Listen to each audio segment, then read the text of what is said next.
धनिया और राहुल की मुलाकात कॉलेज के पहले दिन हुई थी।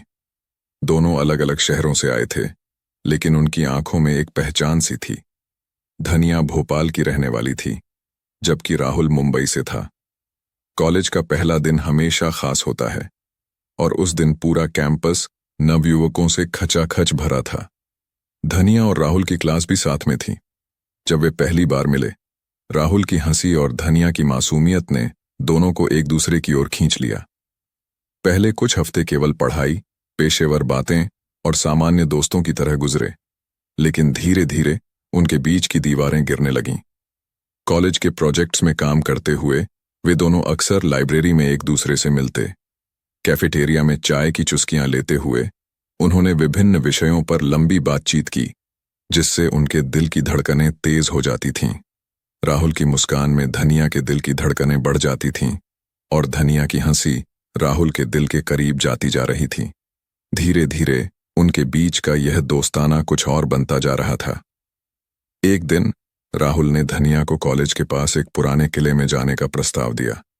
किला शहर से दूर एक पहाड़ी पर बसा था, जहां से पूरे शहर का नजारा अद्भुत दिखता था। राहुल ने धनिया से कहा, आओ, हम दोनों वहां जाएंगे। शायद हमें कुछ समय के लिए खुद को जानने का मौका मिलेगा। धनिया ने मुस्कुराते हुए हामी भर दी। अगले दिन वे दोनों किले की ओर निकल पड़े। वहां की ठंडी हवा और खूबसूरत नज़ारे उन्हें और करीब ले आए। किले की पुरानी दीवारों पर बैठे हुए राहुल ने धनिया से कहा, धनिया, मैंने तुम्हारे साथ जो वक्त बिताया है वो मेरे जीवन का सबसे खूबसूरत वक्त रहा है। क्या तुम मेरे साथ पूरी जिंदगी बिताने के लिए तैयार हो? धनिया की आंखों में आंसू थे, लेकिन वे खुशी के थे। उसने कहा, हाँ राहुल, मैं भी तुमसे बहुत प्यार करती हूं। तुम्हारे बिना मेरी जिंदगी अधूरी है। उनके प्यार की कहानी पूरे कॉलेज में फेमस हो गई। सब उन्हें आदर्श मानते थे। एक दूसरे की साझेदारी और समर्पण ने उन्हें और मजबूत बना दिया। कॉलेज खत्म होने के बाद राहुल और धनिया ने साथ में अपना करियर बनाने का फैसला किया। उन्होंने एक छोटी सी कंपनी शुरू की और धीरे धीरे इसे सफल बना दिया। राहुल के पिता मुंबई में एक बड़े बिजनेसमैन थे, जबकि धनिया का परिवार एक छोटे से कस्बे में रहता था। राहुल के माता पिता ने धनिया को स्वीकारने में थोड़ी हिचक दिखाई। उन्होंने माना कि उनकी पारिवारिक स्थिति और धनिया की पारिवारिक स्थिति में बहुत बड़ा अंतर था, पर राहुल अपने माता पिता को समझाने में कामयाब रहा कि प्यार किसी स्थिति या स्थायित्व को नहीं देखता।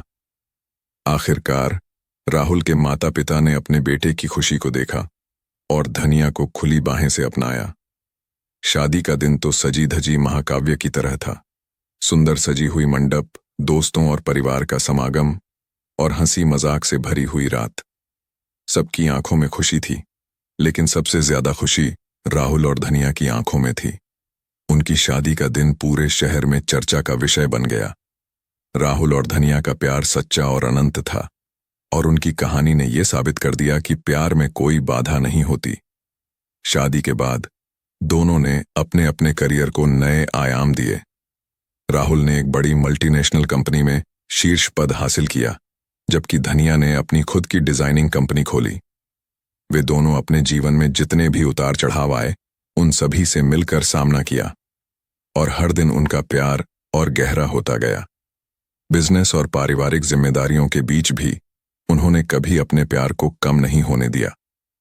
राहुल जब ऑफिस से थके हुए घर आते थे, तो धनिया उनके लिए हमेशा ताजगी भरी चाय लेकर हाजिर रहती, और धनिया की कंपनी में जब कभी भी कोई नई डिजाइन बनती, वह सबसे पहला प्रोडक्ट राहुल को ही भेंट करती।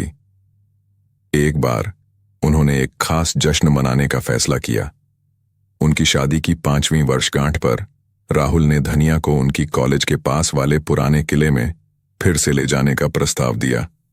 इस बार किला और भी खूबसूरत लग रहा था। राहुल ने पैसे खर्च करके उसी जगह एक छोटा सा डिनर अरेंज कराया था। डिनर के बाद राहुल ने धनिया से फिर एक बार वही सवाल पूछा, धनिया, क्या तुम मेरे साथ पूरी जिंदगी बिताने के लिए तैयार हो?